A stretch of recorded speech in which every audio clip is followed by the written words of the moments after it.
ازيكم حلوين؟ عاملين ايه؟ دي كرتونة بيض هنسلقها. عندنا دراسة الصبح، هنقوم الصبح عشان نروح الغد ندرس الغل. الموسم بقى، كل سنة وانتم طيبين. المهم قلت هجهز البيض من حلا عشان ايه يبقى جاهز الصبح، يعني لو مشينا بدري نبقى جاهزين حاجتنا. بسم الله.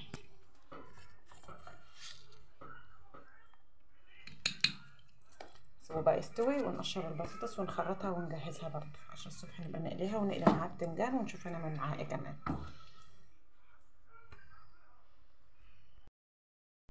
كده حبايبي احنا الصبح الرز استوى، عملنا الرز وسويناه،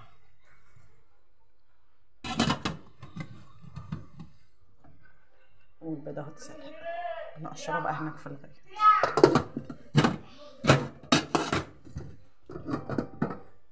وده الخضار بتاع السلطة، الطماطم هاخدها معانا سلمة، والبقى معالق،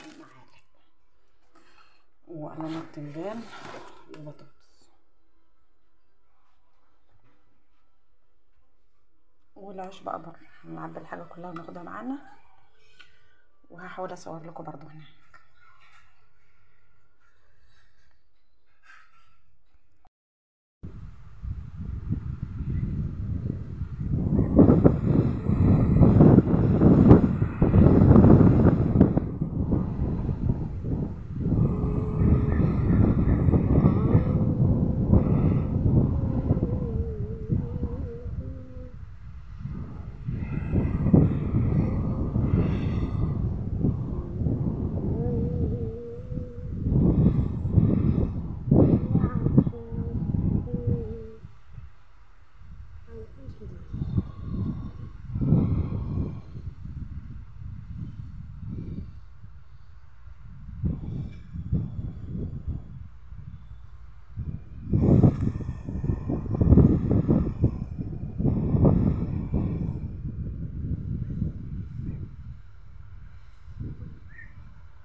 خلاص استوى.